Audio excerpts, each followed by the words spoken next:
That was a weird reaction from you guys. It was like, ooh. So true. Oh my God. I guess we can get this started. Everybody, welcome to the Audio Nerds podcast. I don't know what episode we're on at this point. Number 7. But today, number 7. Thank you, Nicholas.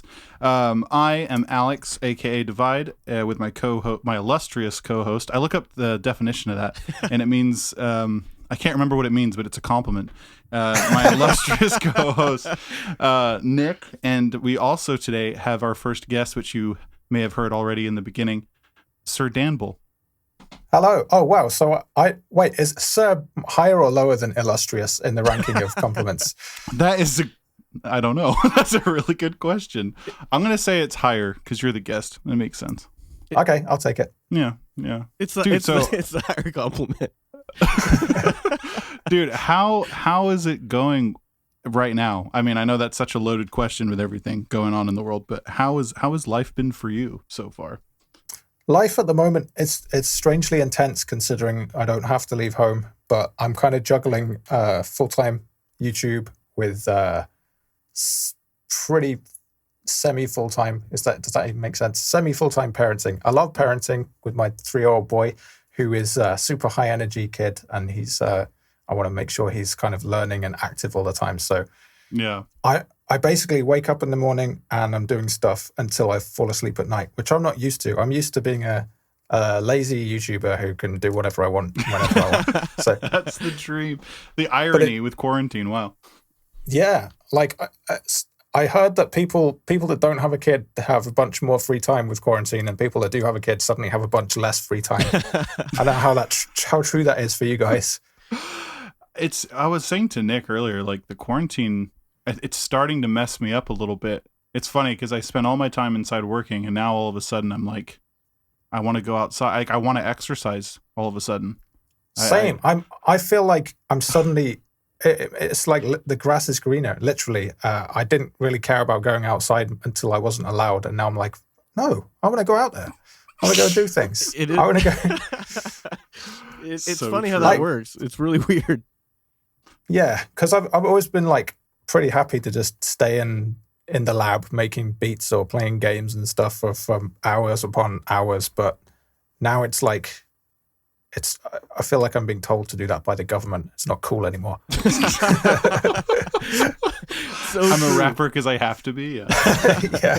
I know. That's so true. The outside thing's been bothering us too. We were touching on that a little bit before the call, and I know that for me, for instance, I moved out of state during this whole thing, so it's been torture because I've been wanting to go explore everything around me, which is unusual for me. I'm usually happy doing the same, just kind of sitting at home making YouTube videos. And I know Alex's wife just moved to England, so they've been experiencing a lot of that as well. And the same exact thing's been happening to me. I was always just quite fond of just staying in and making music. You guys have both basically landed in new places where you live, and you can't really do anything about exploring the place you live.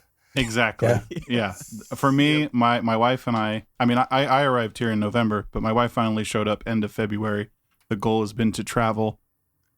Clearly that's not going to happen anytime soon. And then Nick just moved into his new house in beautiful Central Coast, California, and he has to stay inside. It's pretty crazy.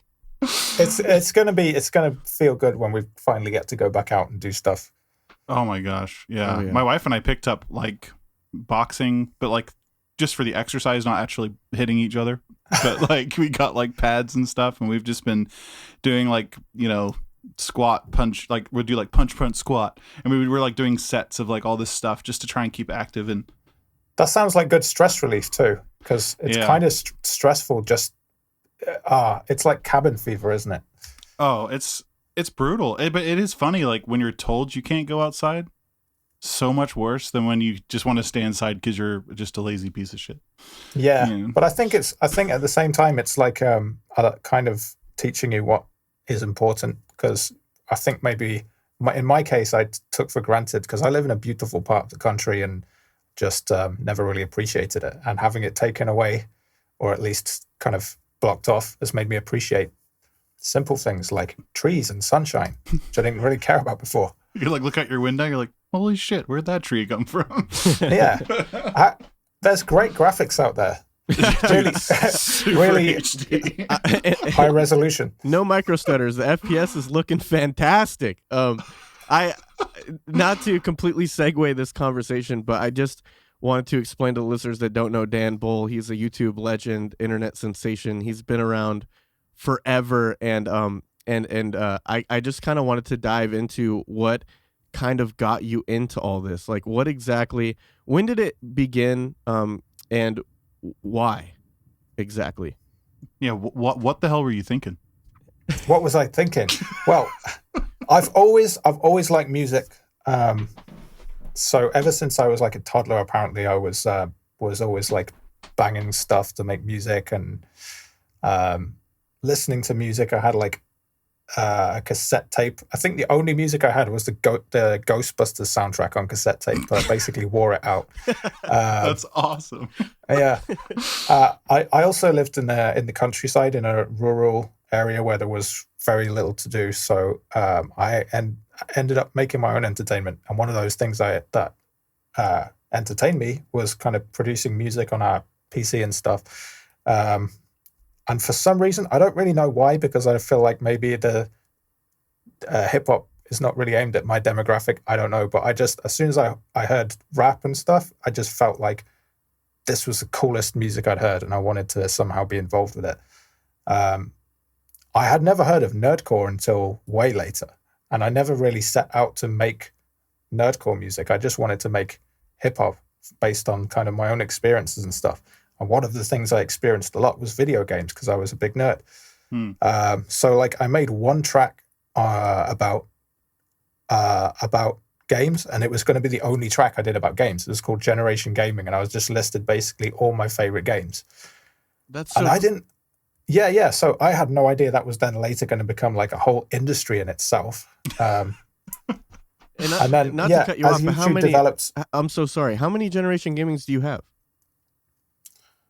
Well, originally it was just one track. It was literally a single track, and then it became the title of the compilations that I release on Spotify and stuff. Okay. So like each compilation has about 12 tracks. I think I'm on like number 20 now or something. It's crazy. There's yeah, it's a lot. But I enjoy it, and I feel like you guys probably get this too when you're making music that's inspired by a piece of pop culture or a game or a movie or something. It lets you step out of your own shoes and kind of think about someone else's perspective. Oh yeah, absolutely. Like the life or the experience of the character that you're talking about, which you would never really. It's completely different from your own experience, so it just gives you a whole load of extra subject matter to talk about. Yeah, lyrically for sure. Yeah. I couldn't relate more. I tell people all the time, because some people ask me like, how do you do what you do every week, or because they find it almost interesting that it is so inspiring. And I'm like, well, if I were to reflect on myself personally, I'm not that interesting. Like, I love having source material to pull from and different stories to tell other than my own, because at this point in my life, most of the time I do like to sit inside and just make music. So it's really fun to have those different worlds to explore. Yeah, and it gives me more respect as well for people that can create their own worlds, like authors and stuff, who just sit down with nothing and then create like Lord of the Rings or Harry Potter and stuff. That all just came from someone's head. It's crazy. Yeah, that's so true. That's amazing. But no, I agree 100%. I think before, like when I first got into it, I saw it as an opportunity to do like any genre of music I wanted. I was like, oh, sweet, I could do a genre on this character or that character. Like depending on like their personality type or the world that it's set in, I could do whatever the heck I wanted. So I think that is like the most fun part about doing nerdcore is you can do whatever the hell you want and just fit with the character that week, and then next week you do something completely different. That's a good point. I guess as a genre, it's less about like some genres are defined by the type of instruments or the tempo or the rhythms and stuff. Nerdcore is not. No one says nerdcore has to be between X and X BPM or it has to contain synthesizers or anything like that. It's just, is it about nerdy stuff? That's basically the only thing that makes it nerdcore or not. So you have a lot of freedom, like you say, with instrumentation or genre, whatever you want to do. I get that too because I depending on what I'm writing the track about, I usually really try and get the instrumental to fit. Like if it's something about like medieval or fantasy world, then I want orchestral sounds or like folk instruments and stuff in there. And if it's about the future, then I want crazy space synthesizers and stuff. Yeah. So I get that. Yeah. Yeah. I was gonna say someone like just talking about different genres and how people do it. I think like a Miracle of Sound, for example, that kind of does the same thing. He does like similar instrumentations probably to you, just to, you know what I mean, to like some extent, where he has like these medieval songs with all these crazy orchestra pieces, or then he has something on like Warframe and it sounds like it's from the future, except from he's just singing like an epic man on a mountain. That's the only difference. He's pretty inspirational. Gavin, Miracle of Sound. He's like some of his compositions have so many layers and so many different parts. It's just mind-boggling. And sometimes when I'll listen to other artists that have made something on that level, and I feel like a kind of a fraud because I'm like, well, I just used an instrumental that I didn't even make and put words on top of it. But then Gavin spoke to me, and he's like, says that he feels that way when he listens to some of my lyricism and stuff. So everyone's got their own strong points. Yeah, for sure. I think everyone in the genre is bringing something to the table that someone else isn't. I totally relate to what you're saying about feeling like that way sometimes, though. I know what you mean. Like sometimes I hear, like, Gavin is one for me too, where I listen to his music and it's so evolved and so mature. Like just like the way he produces, his orchestral stuff and just certain things like you said, layers and just professional, actual production quality. And I think the same thing. And I don't like, art is art at the end of the day. I totally see where you come from. I think everybody has a place and everybody does it differently, but just so many different cool ways that, you can create. And I think nerdcore is one of the most diverse when it comes to that. It's like really got a bunch of, it's almost like subcategories too to nerdcore now. I'd love, when it started, I guess another question would be, when all this started, was it kind of like that, or was it different? How many people were doing it when you first started? And I know you said you kind of stumbled upon it, like you didn't plan on doing nerdcore, which was actually the same way for me. And I'm kind of curious to how, like, when it was in its infancy, what was nerdcore like? I honestly don't really know because I was not paying attention to like a movement or a genre or anything like that. I just felt like I was just a guy on my own, just making stuff. I knew that the genre nerdcore existed like before YouTube because there were artists like MC Lars, Mega Ran, MC Chris, a whole bunch of others.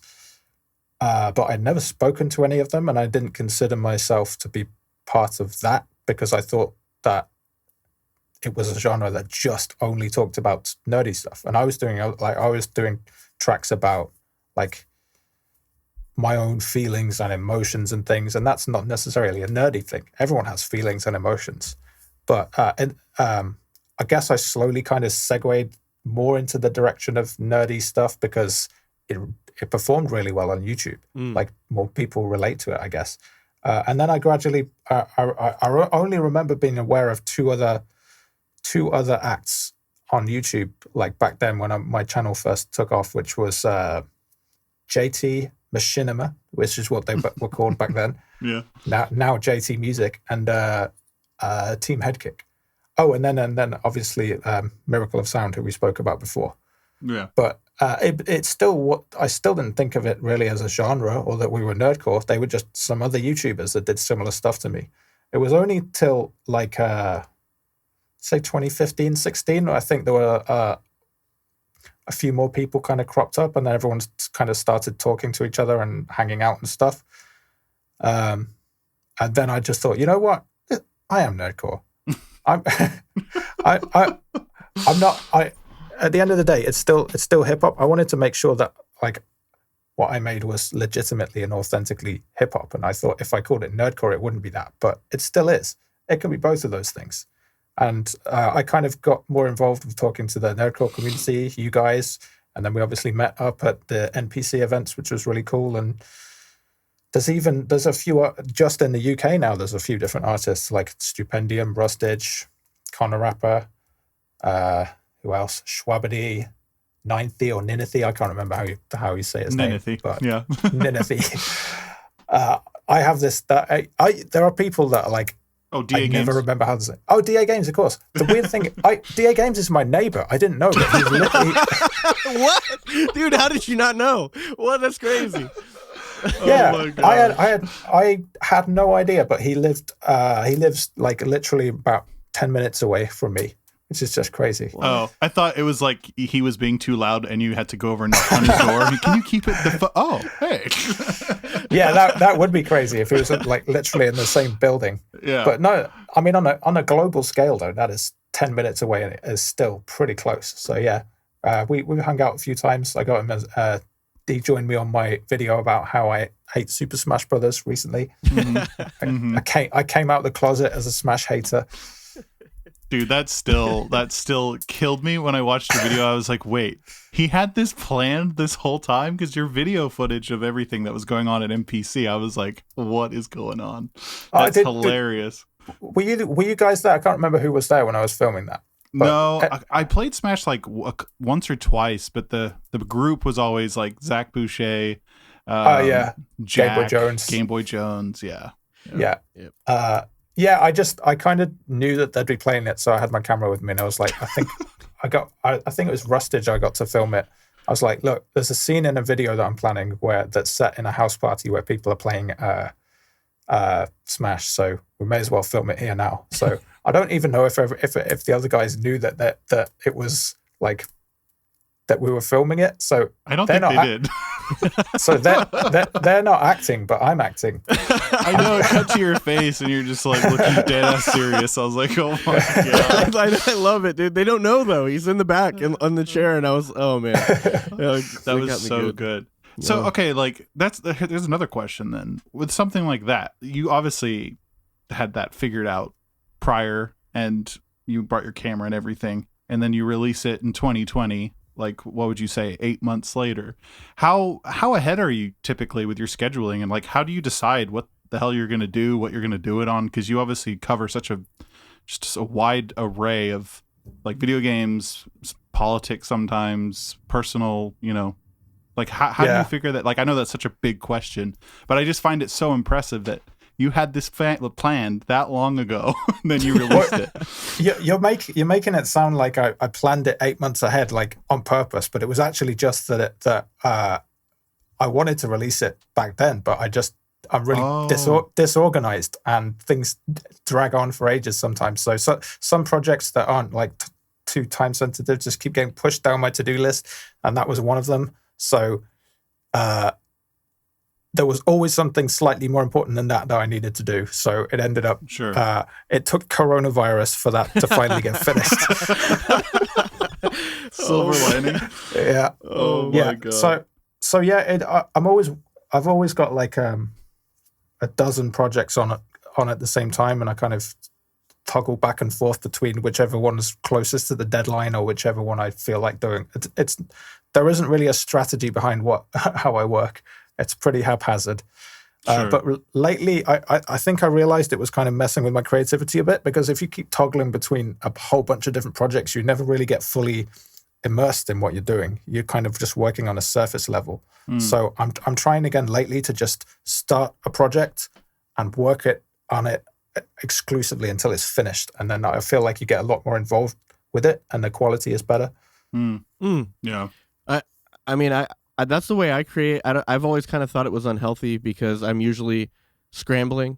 For that reason, I lock into one project and then I usually not procrastinate, but I'll try and get it perfect. And it comes to the last minute and I'm rushing to get everything done. But I've always kind of envied a lot of people who are more organized and ahead of schedule. So it's I guess it's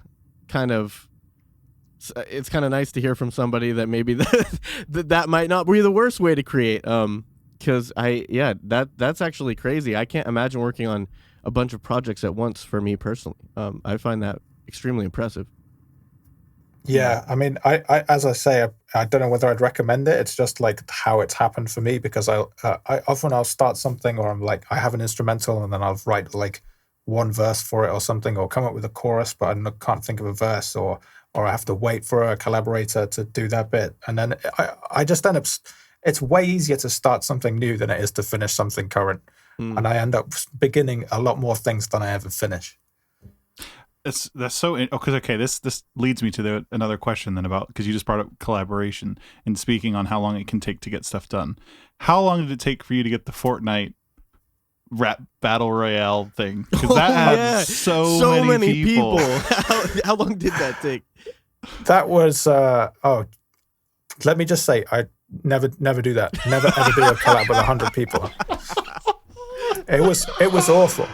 Oh my god, dude! You had so many. I mean, obviously, so many people, but just so many different people, like Ricky Berwick or whatever, like popped up in it randomly, and like Jack's films, and it's so funny. I basically reached out to everyone that I know or have remember meeting through YouTube, but the whole that video, the rap battle royale, just started out as a joke. Me and my friend Nick, not you, Nick, just in case you thought it was you. You may have forgot. Henderson, yeah. Yes, that's the one. Yes, yeah. Yeah, so we were talking about, like, this is when Fortnite first became, like, it blew up quickly, didn't it, Fortnite? And we were like, if we were going to make a Fortnite video, what would it be? And then I can't remember whose joke it was. We were like, imagine a rap battle royale with 100 different people on one track. As a joke. And then we were like, actually, you like slowly stand up. Actually, yeah. And then we were like, "This is happening. This is gonna happen. This is actually happening." Oh my god!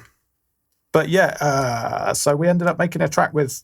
It actually had more than 100 people on it because I kind of figured that if I invited exactly 100 people, there were going to be some no shows. So I think we ended up inviting like 150 people and ended up with, say, around like 120, and there were like 30 no shows. So, oh my god, so brutal. I remember I remember I felt concerned about how much work that would be for whoever's gonna mix it. I was like, who the hell is gonna mix that many people into one song? That sounds like a headache. It was mixed by Oxygen Beats, who mixes a lot of my tracks for me, he's produced a few instrumentals as well. And he did an amazing job because. Yeah, the instrumental is quite repetitive, and he did with the mixing, he kind of kept switching up the instrumental. It wasn't his instrumental; it was someone else's instrumental, but he managed to kind of edit and chop it so it stayed kind of fresh. He also did a great job of sequencing everyone's lyrics because everyone wrote their own bars. There was no kind of narrative to it all. And he kind of worked out who can follow on from who by, say, if someone's referencing if someone in their bars said, "I'm chucking a grenade," then he'd find someone else whose bars start with an explosion or something like that. Oh my gosh! Wow. Yeah. So I think it's amazing what he did there. So I'm super happy with how it came out. Not to put you on the spot. Do you remember my line? I remember. Yeah, yours is one of the really catchy ones. But I can't remember it. It was so random. I think it was like, it wasn't even, I think most people had 4 bars or 8 bars. And I literally said something like, "You see me walking inside a dank shrubbery." Oh yeah, that was it. "You see me walking inside a dank shrubbery." Yeah. It was, I love how polished it sounded. I tried. I just remember that was one of the only, the beat cut multiple times, but the beat completely cut. And then it's just someone walking in a shrubbery. And because it had been so long from when I had sent it to you, I forgot what I did. So when I saw that, I lost it. I was like, oh my God, how funny. No, that was a good, it broke up the track because there were so many kind of rap bars all the way through. So something like that just breaks it up into sections, which is cool. Yeah. There were a few people that had more of a melodic musical part that really helped with the structure of the track. But I'd still say that the track's not very listenable because no one wants to listen to 100 rappers on the same. It's an experience, okay? It is. It's an experience, and it's a cool idea. But if I'm going to sit down and listen to some music, I'm not going to listen to 100 rappers on one track.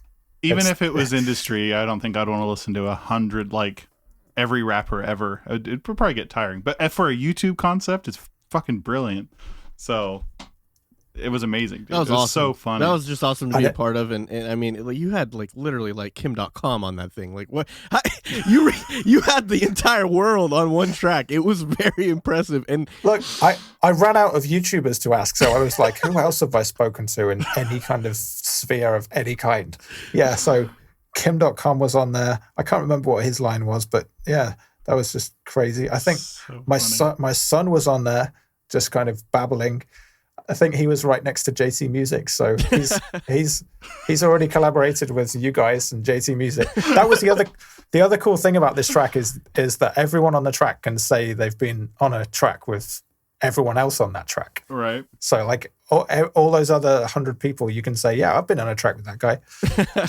Oh my god, it was Awesome. amazing. Was that probably like the biggest project you've done then? Would you say? And I'd say the biggest in scope of organizing and effort. Yeah, I tried to get Drake on it as well, which didn't work. But I just thought, hey, I thought, he plays Fortnite. At least he played it once with Ninja.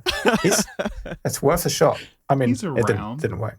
Oh, But that would have been the icing on the oh man, Drake. If you got me on the phone with Drake, I'll yeah.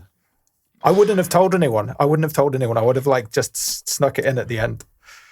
I don't think anyone would have believed you. Like some impersonator must have done that because it just would have been caught everyone so off guard.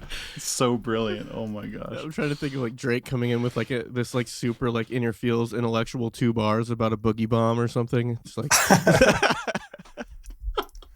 Nick, are you still of the opinion? Because I remember you telling me last year that you think Drake is the greatest hip hop artist yeah, in the world. I do. Is that still your view? Absolutely. Who's your? Sorry, I'm kind of hijacking the podcast and spinning it around now, but I want to know who your top 3 are. Top 3? Top 3, yeah. Yeah, I think Drake's my favorite, and to me, he is the greatest hip hop. But I've come to find that like over the years of rapping, because I just started rapping when I created this channel. So like, That's crazy to me because it took me so long to get to what I consider good. Like I have so much unreleased crap. So I don't know how you just kind of jumped in at the deep end and started publishing decent music straight away. Oh well, thank you so much for that. Dan Bull just told me that he thought, holy shit. Thank you. I mean, you inspire the hell out of me. A lot of people in this community and just in rap in general inspire the hell out of me. But I just kind of was late to the party. I didn't really start. So my opinion, I grew up in rock bands with Alex here and all over the place. So take my opinion with a grain of salt. But I really have found that when it comes to hip hop, for me, I think everybody like values certain things on different levels, and there's lyricism, there's mechanics, there's like so much to it, and I know that you of all people you understand it better than almost anybody. For me, delivery is the most important part of hip hop. For me, when I hear songs and the delivery is perfect, it speaks to me emotionally.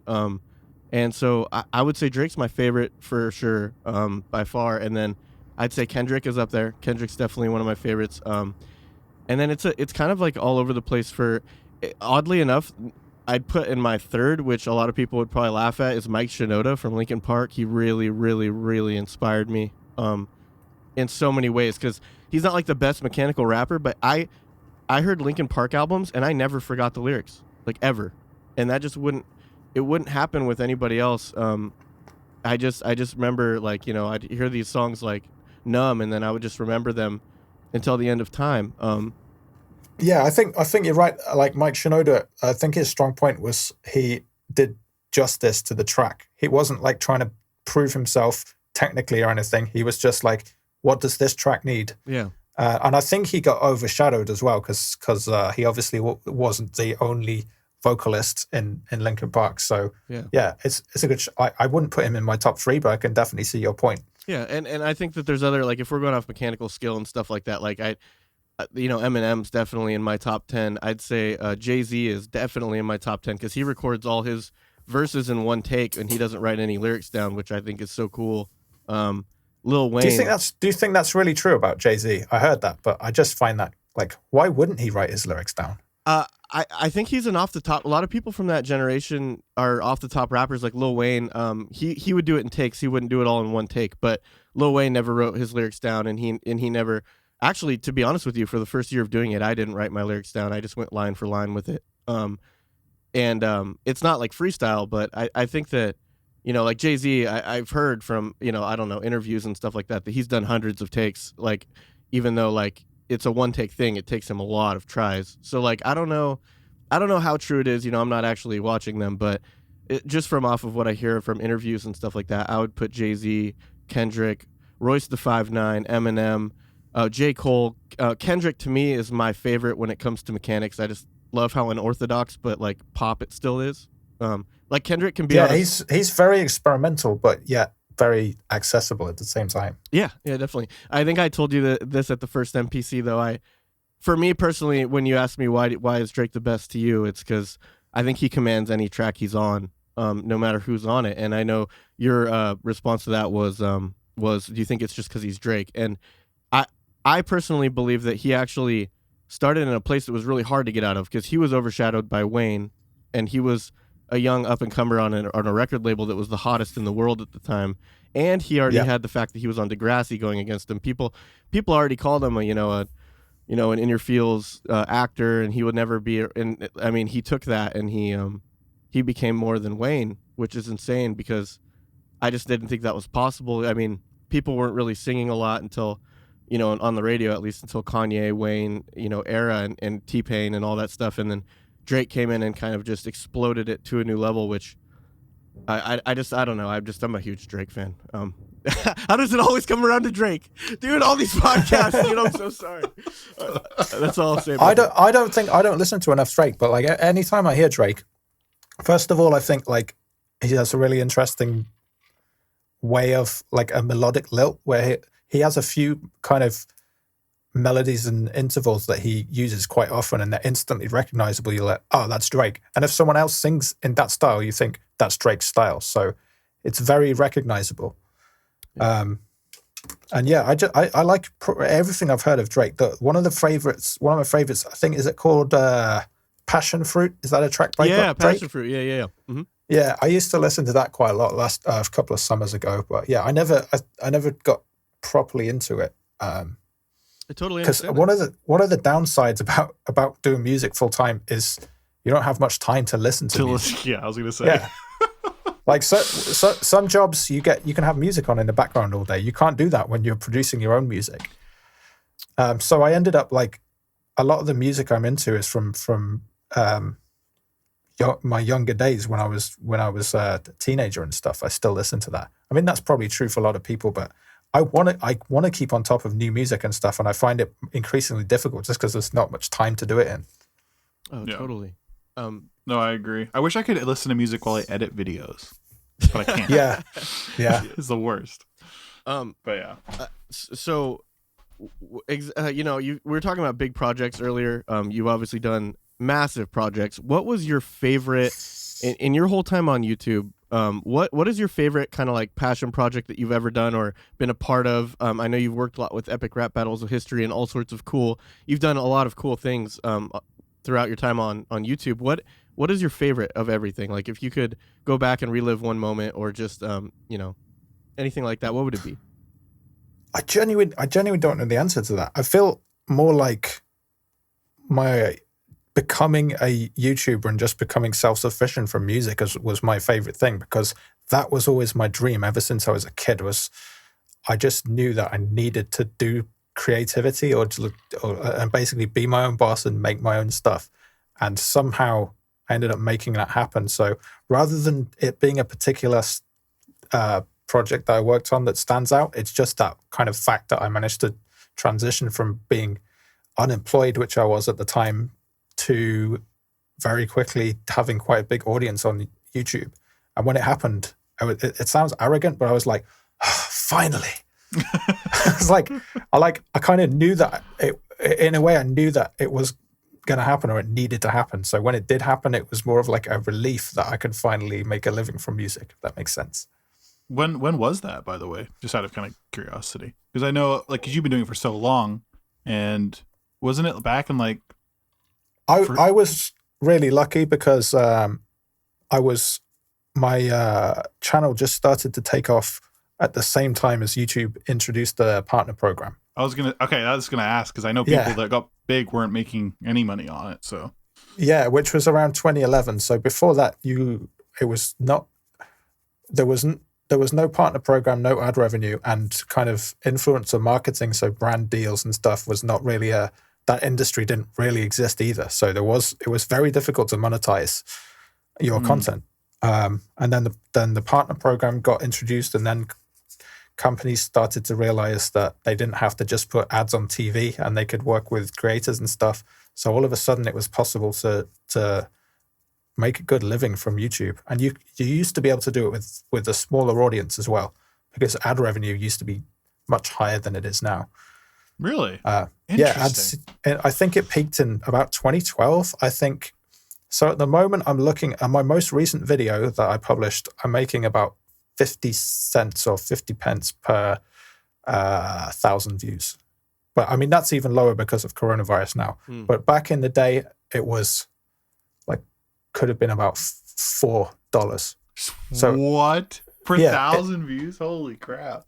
Yeah. What? So then you look at your videos and work out what you got now and multiply it by 4, and that's what you could have been making. Oh, I could have gone full time a long time ago. Yep. What the fuck, dude? You just blew my brain. Let's see, but does it kind of work out that Spotify came into existence? Because we all know we all make good money on Spotify because it's like 3 times as much as YouTube, I think, or some crazy factor like that. I'm so glad for Spotify because YouTube is horrible to work with, and it's unstable, and the revenue goes up and down. Things go wrong. There's ridiculous content ID claims that don't make sense. All kinds of issues with it. And with Spotify, there isn't really any of those issues. It just sits there in the background generating revenue. And it was Rocket Gaming that suggested to me that I should really start pushing Spotify to my YouTube audience, because I didn't really do it before then. I did release stuff, but it was also a transition period between when people were still buying MP3s. So I used to push iTunes more than Spotify because I was like, well, I prefer people to buy it instead of stream it. But Rocket, it was Russell from Rocket Gaming. He was like, look, people will stop buying things, and streaming is definitely the future. So you may as well just start pushing that now and get early on top of it. So that's what I did. And as soon as I started pushing it, the numbers went up. And Spotify listeners just keep growing and growing for me. I'm really happy about it. Nice. It's great because when you start getting thrown into playlists, and I've had so many people find me from Spotify and then they go on YouTube. Like I've had that where they're like, I found this song on Spotify. I loved all your music. And it's so funny how it can work backwards as well as forwards with how people can. Yeah, I think people consume differently on the two platforms. I think YouTube is more for like, if you release a track about something that's trending, it'll get a bunch of views. But Spotify quality rises to the top above the trending topic. So I find that some of the songs I made and put on YouTube that didn't get many views, but they may have been musically some of my best work, they kind of end up getting a bunch of extra plays on Spotify.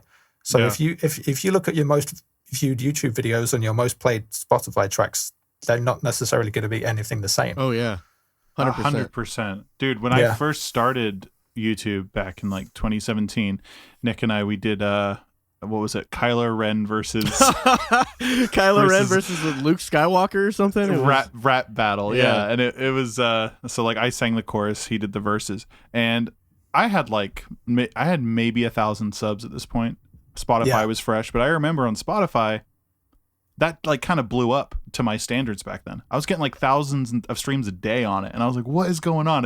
I didn't get it back then, but then you're totally right. I've had some stuff that doesn't do that well on YouTube do super well outside of YouTube. So yeah, it's amazing having all these different areas of streaming, buying. Like I honestly get surprised when I see people buy my music, because I don't do that, so it seems so foreign to me. But I still get lots of people that buy singles all the time. I'm like, however you consume is great, but it's really interesting. It's weird. I think I've only ever bought I only bought music if I knew the person and they were like release something and I wanted to show support or something. Otherwise, I would just stream it. Yeah. 100%. Like since streaming became a thing, I don't understand why people would pick another form of consuming music. And it pays the artist well too. Like that's one of the best parts. Like Whenever Yeah, I tell people about Spotify, they're like, "You make money off Spotify? How does that make sense?" I'm like, "It's anything else. It's just there's ads. It's I think premium service." creators like DIY creators like us are kind of grateful for how the revenue we get from Spotify and stuff. But then there's like older industry musicians who remember how much they got from vinyl sales and stuff like that. They complain that they don't get enough money from streaming, but the fact is, the industry's different, and you're not. A stream is not the same as a sale, so you're not going to get the same amount of money. Yeah. I'm overall happy with it. Obviously, everybody would like more money, but you have to understand that there's economics to it. Like, there's supply and demand, and the supply is way higher than the demand now because there are so many DIY artists competing, and people are just listening to music in a different way. Like back in the day, a music fan might have a handful of albums and they'd listen to the same tracks dozens and dozens of times. I usually listen to thousands of different tracks now once at a time. Like I just put on a playlist. So I'll listen to an artist, but I'll only listen to one of their tracks. I won't listen to a whole album. Yeah. Or listen to, I won't wear out the record till I know all the lyrics and stuff. There's so much music out there that I'm just listening to. Say, back in the 90s or the early noughties, I would have listened to maybe 100 artists. Now I listen to 1,000 artists. So my money's going to be divided a lot more between those people. Absolutely. And it's like you said, the music's being consumed differently. We live in the time of singles and not in the time of a body of work. It's a whole different era almost. It's really weird.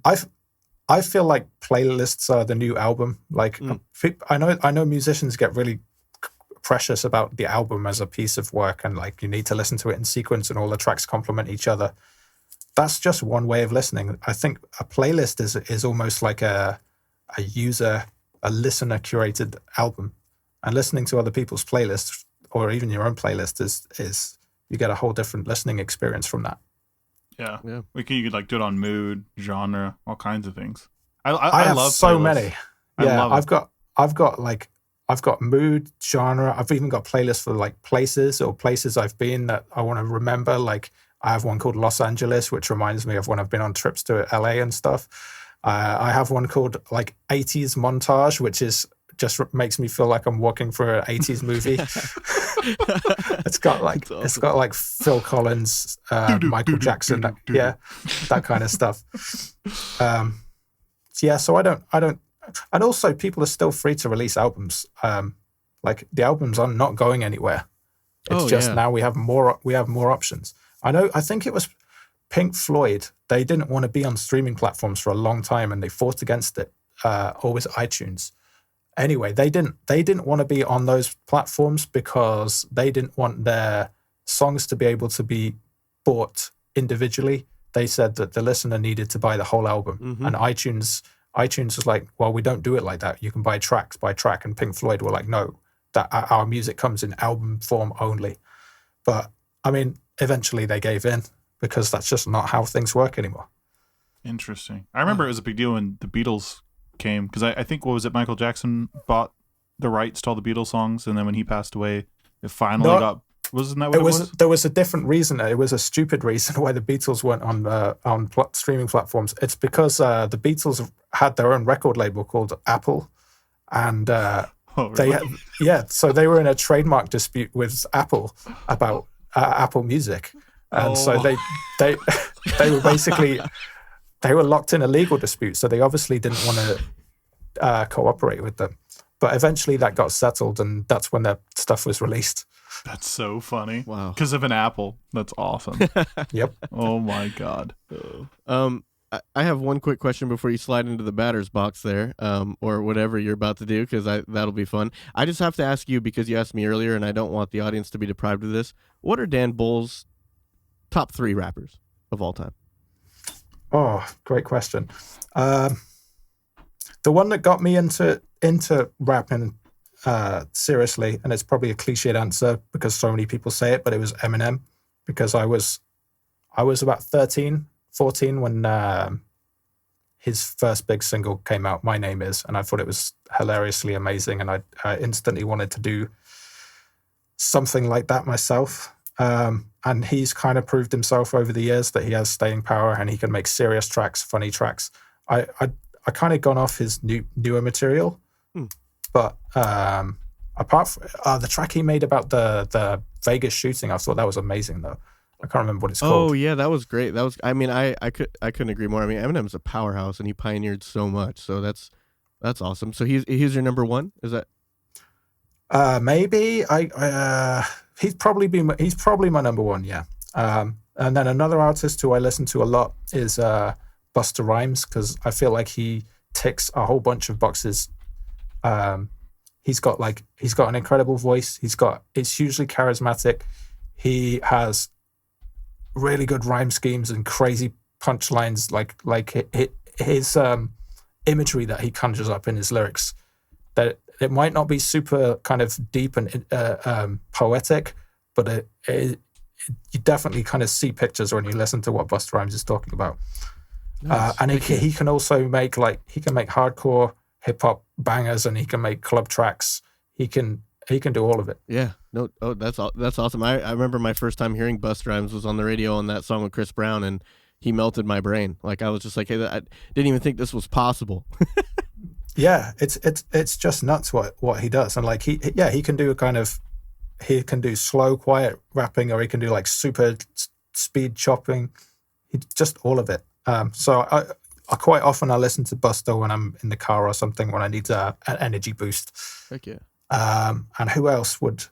Another one. This may be cheating, but another one that inspired me a lot when I was kind of trying to find my own musical style was Outkast, because they were just so a little bit like what we were saying before about, I forgot who we said about now, being both about Kendrick being both like very experimental but accessible at the same time. Yes. I feel like that applies to Outkast.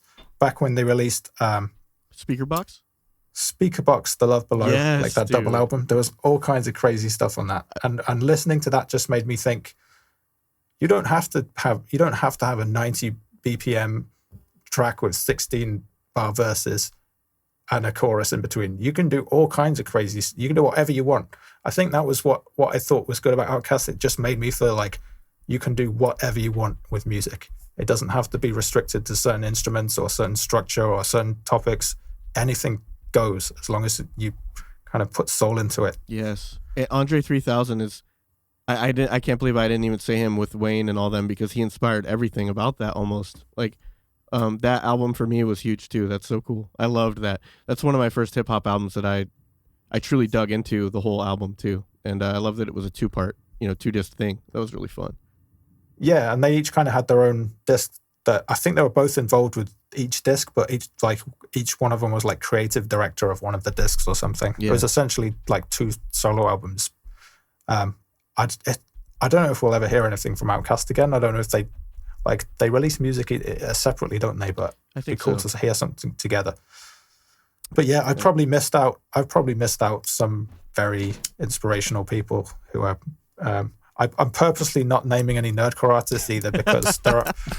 Everyone's just eagerly waiting. Who's he gonna pick? If I name someone, then other people are gonna think, why is he not naming me? But there's a whole bunch of. I mean, especially in the past few years, I feel like the quality of nerdcore music has gone up massively, and there's so many people just putting out stuff that can easily sit next to music in the charts. It's crazy. Yeah.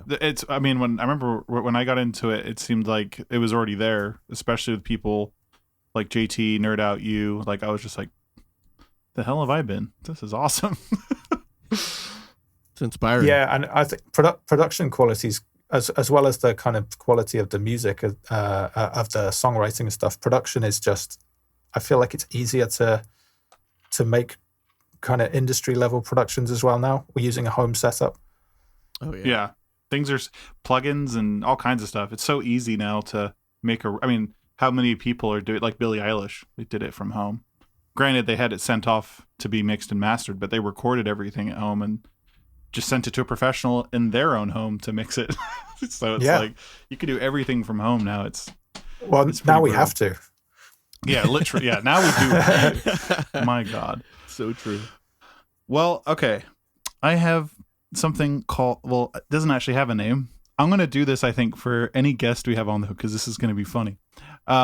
Me and Nick, more so Nick, because Nick introduced me to this guy named Pensado. I don't know if you've heard of Dave Pensado. He has a podcast called Pensado's Place, and what he does is he interviews engineers or artists or whatever, and he will do batter's boxes where he throws like rapid fire questions at them and just have like one word answers, or just, you know, quickly answer, move on to the next question. So Okay. I'm going to put you on the spot with some really random ass fucking questions. Do you have these questions prepared, or are you just you making them up? Okay. I do. I wrote just a bunch of random stuff. So we're just going to start easy, okay? And don't feel like you have to answer as fast as humanly possible, though I'm sure you could because you're insanely fast at, you know, everything. So here we go. First one. Favorite food? Curry. Interesting. Wow. He's from England. Worst food? Meat. I just don't like meat. I don't eat meat, and I'm a vegan, so I don't eat any animal products. And yeah, and it's got to like I've been a vegan since 2012, so 8 years, and now when I like see meat or see people eating meat, I kind of just feel a little bit weird about it. So yeah, that's my least favorite food. This makes sense. Okay, hold on. NPC went to the barbecue place. Now I remember. That was bad because one of the things I hate making a fuss about my diet. Like I'm not the kind of person that preaches to other people about it. And so we go to a restaurant or something. I don't want to be the center of attention and having different food or anything. But we went to a barbecue place in Nashville. So it was true. difficult. That was very difficult. Oh my gosh. Okay, favorite movie?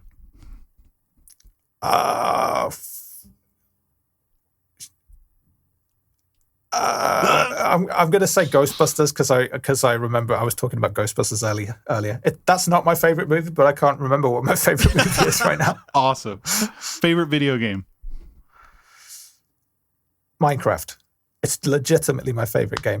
I know it's a meme, but like I started playing again recently, and it just dawned on me how amazing Minecraft is. I just got it on my Mac. Let me know when you're playing. I'd love to build a mud hut with you. Okay. Franchise you love? Elder Scrolls. Franchise you despise with a deep hatred? Super Smash Brothers.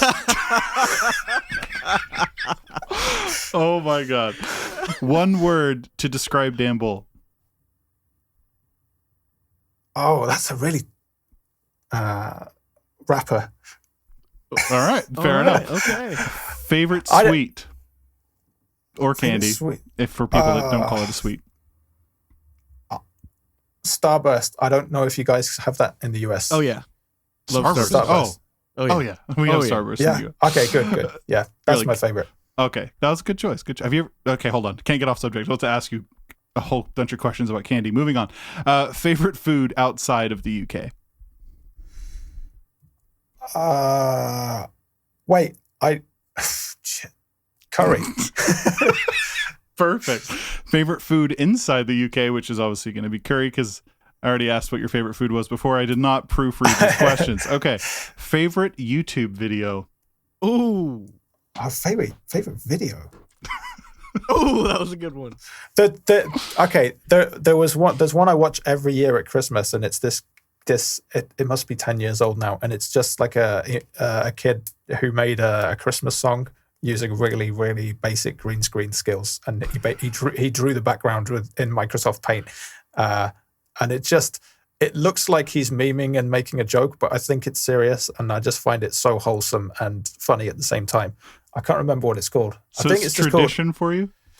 Every Christmas I watch this. The guy's called Got to Be Andrew, but he deleted his channel, and I think nowadays he's completely ashamed by this video, but other people have re-uploaded it, so it's not going away.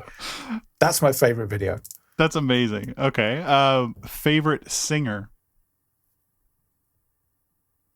Oh shit. I forgot her name. Ella Fitzgerald, the jazz singer. I think she's one of the most perfect singers in human history. Oh wow! I'll have to go look it up. I haven't heard her. Ella Fitzgerald. The name sounds. I've heard the name. I can't recall a song, but interesting. Okay. Least favorite popular singer. Bob Dylan. Bob I don't like. Yeah, yes, dude, that's awesome. I don't get the hype about Bob Dylan. I gave him a chance. I've literally listened back to back about 11 different Bob Dylan albums because I was determined that I was going to appreciate Bob Dylan and understand why people liked it, but it didn't happen. I just love how honest you are, because I feel like Bob Dylan's one of the untouchables. Like, you're not supposed to say bad things about him, but I just love that you're like, nope. That's the same with Super Smash Brothers. My worst party would be people playing Super Smash Brothers and listening to Bob Dylan. Oh my god, that's amazing. Okay, dude, that would be a fucking weird party. Okay, Can I just say? I already know. Okay, your birthday. I already have an idea for what we can do for your birthday. All right, moving on. Please don't. Please. one or two underrated artists. Zach Boucher. Yes. I feel like Zach Boucher as a nerdcore artist doesn't get anywhere near as much props or exposure as he deserves, because I have a few of his tracks in various playlists, and his music definitely could stand up there in the Billboard top 200. Oh. Dude, I love that you said that, man. I told them that recently. I asked if I could talk to him on Discord, because what else are we doing right now in quarantine? And I was like, dude, I'd love to talk. And I talked to him. I was like, dude, I just want to let you know you're freaking incredible, and I don't think you realize how good you are. And of course, for anyone, like, they wouldn't know how to take that. So he was just like, thank you. But I was like, dude, like, you are so good. And so I love that you said that, because it's so true. Yeah, he's super humble as well. So we have to make him know. We have to make sure he knows he's good. Yes. We'll have to cut this part of the video and post it on Twitter and tag him in it. Okay, favorite rap verse. Yours or somebody else's? Actually, both. I want to know. What's your favorite verse you've done and somebody else's? Or line, if that makes it easy. I'm thinking too much about this. The first one that springs to mind is the track that Eminem and Jay-Z did called Renegade. That's so fucking good. I mean, the whole album is good, and Jay-Z's amazing on that, but Eminem just smashed it with his verse. Like, everything about it sounded perfect to me. And my favorite of me, I always say that my song called Civilization is probably some of my best work, because it's essentially, on the surface it's about the game Civilization, but it's also about human civilization all the way from like prehistoric times to the future. And I think, I don't know what I was on that day, but I feel like I just nailed it from start to finish. Dude, that's awesome. I think I told you this when I met you at MPC, but whenever I tell someone about you that don't listen to like nerdcore or whatever, I always show them the Assassin's Creed Origins freaking obelisk hippopotamus part, because I see that part is so good.